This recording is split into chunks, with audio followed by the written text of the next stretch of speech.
Compulsory voting is a system in which voters are obliged to vote in elections or attend a polling place on voting day. If an eligible voter does not attend a polling place or lodge a postal vote, he or she may be subject to a penalty such as fines or community service. As of August 2013, 22 countries, including 12 Latin American countries, have laws for compulsory voting, and 11 of these 22 countries enforce these laws in practice. History. Athenian democracy held that it was every citizen's duty to participate in decision-making, but attendance at the assembly was voluntary. Sometimes there was some form of social opprobrium to those not participating. For example, Aristophanes' comedy Acharnians 17–22, in the 5th century BC, shows public slaves herding citizens from the agora into the assembly meeting place with a red-stained robe. Those with red on their clothes were fined. This usually happened if fewer than 6,000 people were in attendance, and more were needed for the assembly to continue.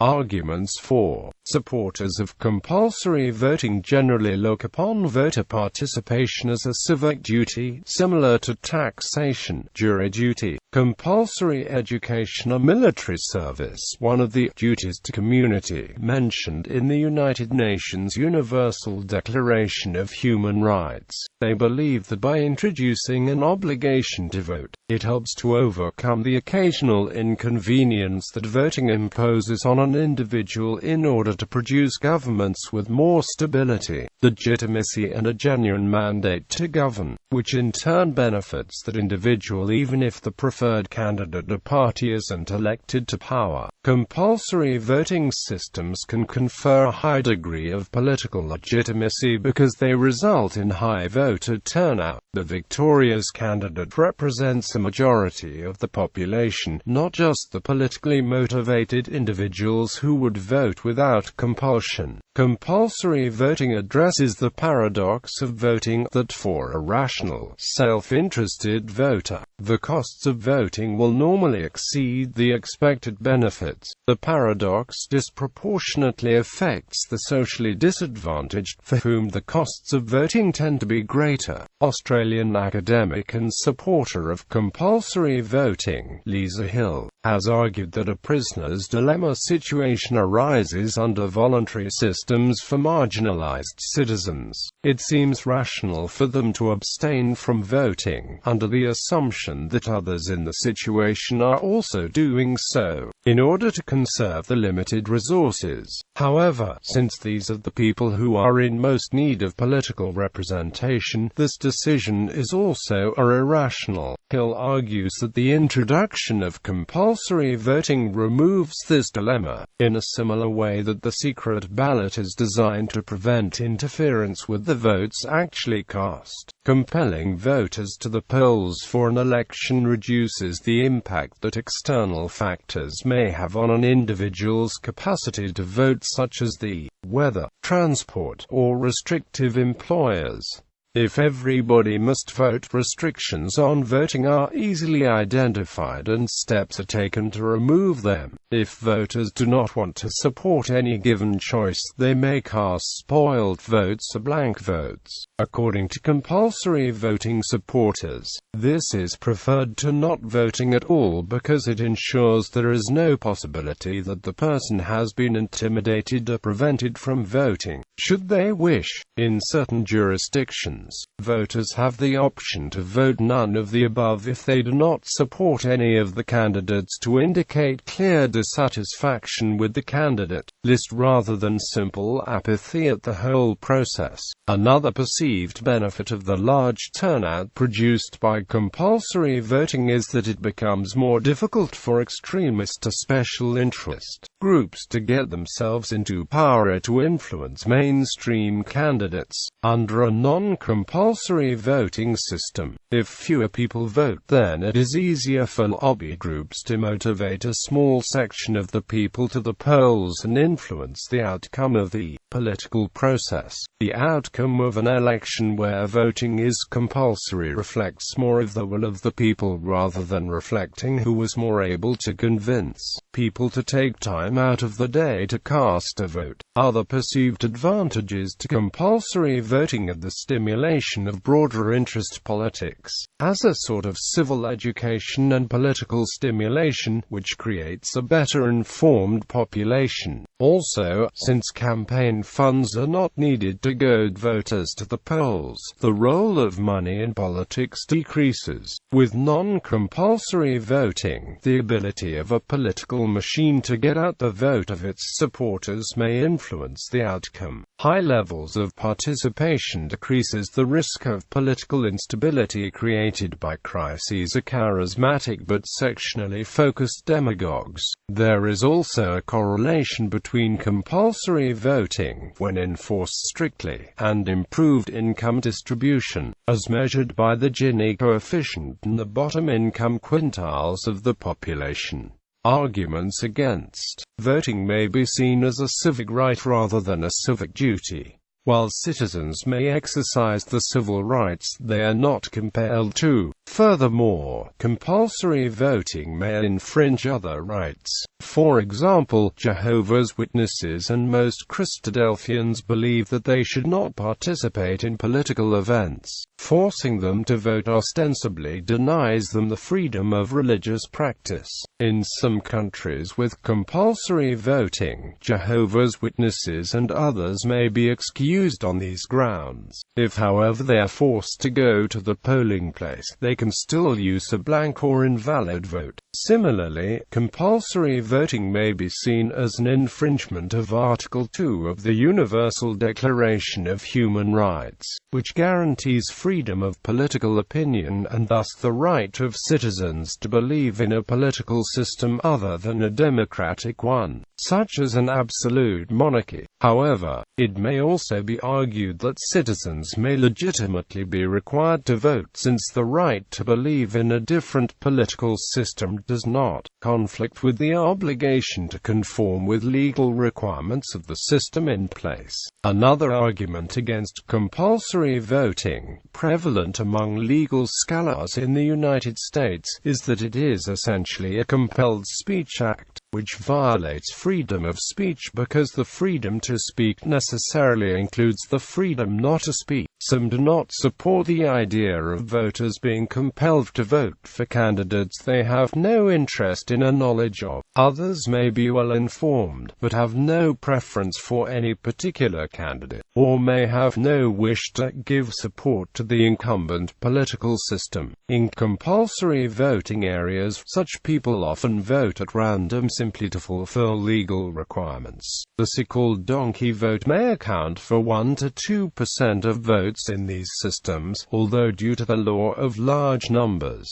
this should have no effect on the result. Similarly, citizens may vote with a complete absence of knowledge of any of the candidates or deliberately skew the ballot to slow the polling process and disrupt the election, or vote for frivolous or jokey candidates. Such arguments are frequently aired in Brazil, where opposition to compulsory voting has increased from 43% in 2008 to 61% in 2014, and where 2 out of 10 voters have abstained from voting in recent elections. The Australian system of preferential voting means a person's vote usually ends up favouring one of the 2 main political parties, even though the voter may not wish to advantage either. Former Australian opposition leader Mark Latham urged Australians to lodge blank votes for the 2010 election. He stated the government should not force citizens to vote or threaten them with a fine. At the 2013 federal election, despite the threat of a non-voting fine of up to $170, there was a turnout of only 92%, of whom 6% lodged either informal or blank ballot papers. In the corresponding Senate election, conducted under a single transferable vote system of proportional representation, and contested by over 50 groups,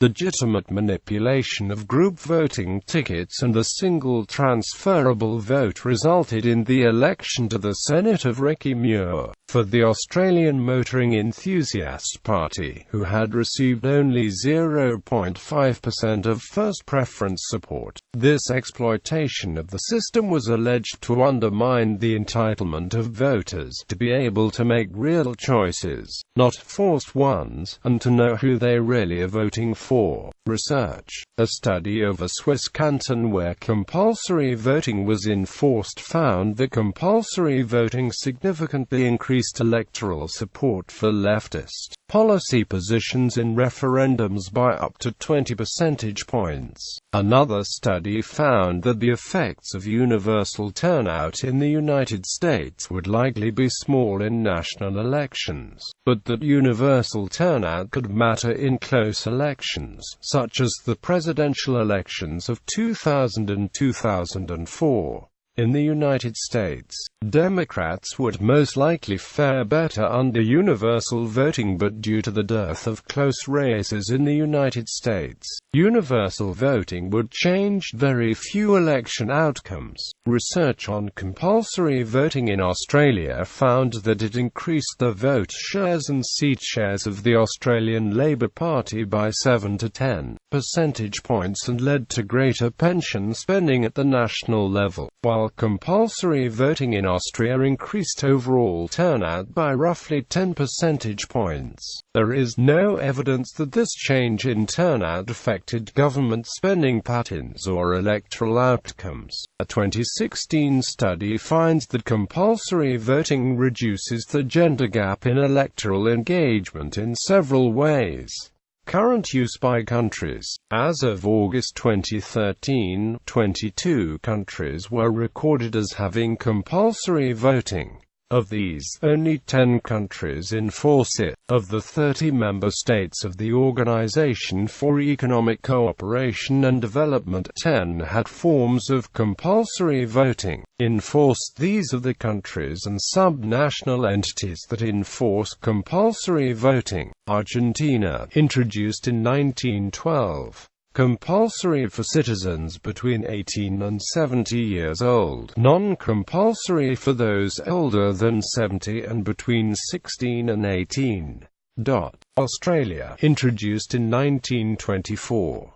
Compulsory for federal and state elections for citizens aged 18 and above. The requirement is for the person to enroll, attend a polling station and have the name marked off the electoral roll as attending, receive a ballot paper and take it to an individual voting booth, mark it, fold the ballot paper and place it in the ballot box. The Act does not explicitly state that a choice must be made, it only states that the ballot paper be marked. According to the Act, how a person marks the paper is completely up to the individual.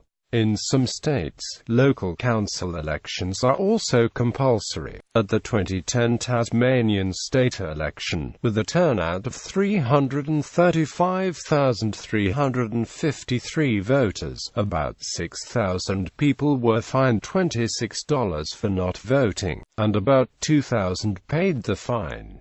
A postal vote is available for those for whom it is difficult to attend a polling station, early or pre-poll. Voting at an early voting center is also available for those who might find it difficult to get to a polling station on election day. Belgique. Voting is not compulsory in Belgium, however showing up to vote is. Every citizen from age 18 has to present themselves in a polling station. Legal sanctions still exist, but only the sanctions for absent appointed polling station staff have been enforced by prosecutors since 2003.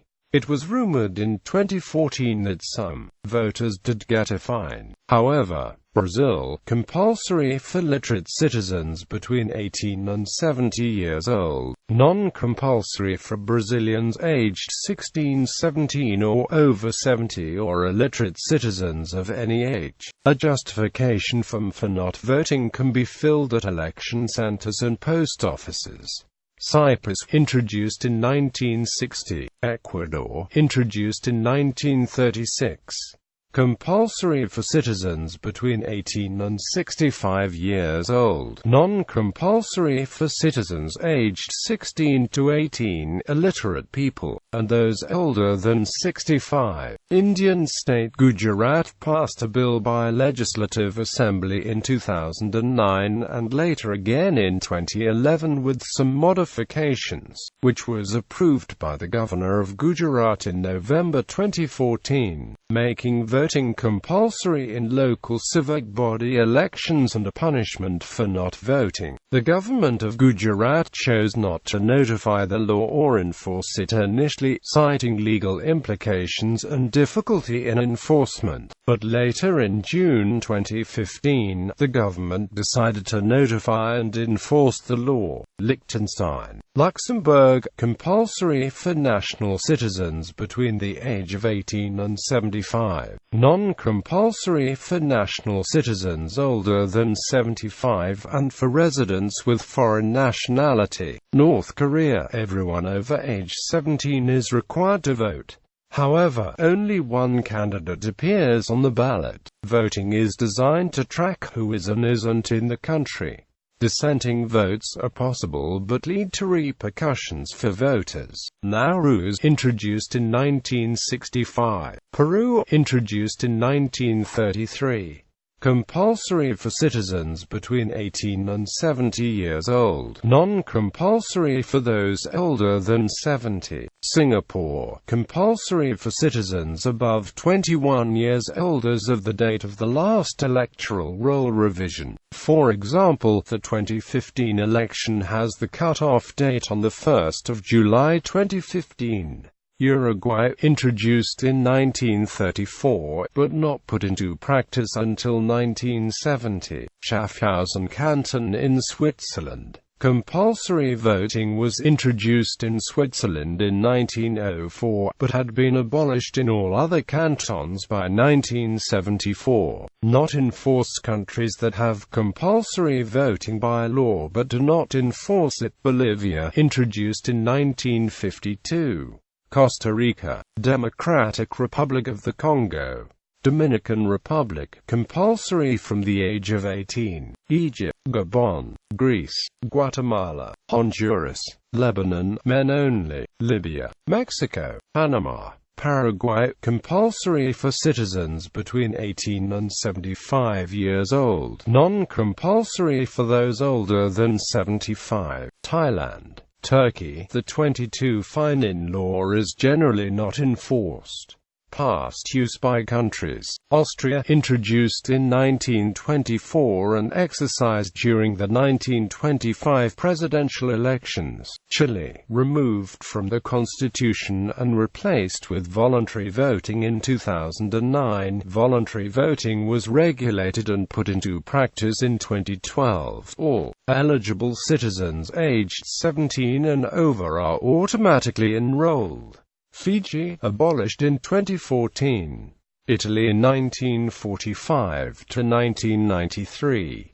Only symbolic sanctions. Netherlands, introduced in 1917 along with universal suffrage, abolished in 1967. Portugal, Portuguese constitutional referendum, 1933, not enforced. Spain 1907 to 1923, but not enforced. Switzerland, widespread among the country's 26 cantons in the 19th century but progressively abandoned since then, with only Schaffhausen still retaining it. U.S. state of Georgia. In 1777 this provision was omitted from the revised Georgia Constitution of 1789. Venezuela, removed in 1993. Measures to encourage voting. Although voting in a country may be compulsory, penalties for failing to vote are not always strictly enforced. In Australia and Brazil, providing a legitimate reason for not voting is accepted. In Argentina, those who were ill on voting day are excused by requesting a doctor to prove the condition. Those over 500 kilometers away from the voting place are also excused by by asking for a certificate at a police station near where they are. Belgian voters can vote in an embassy if they are abroad, or can empower another voter to cast the vote in the name. The voter must give a permission to vote and carry a copy of the ID card and their own on the actual elections. States that sanction non-voters with fines generally impose smaller nominal penalties. However, penalties for failing to vote are not limited to fines and legal sanctions. Belgian voters who repeatedly fail to vote in elections may be subject to disenfranchisement. Singapore voters who fail to vote in a general election or presidential election will be subjected to disenfranchisement until a valid reason is given or a fine is paid.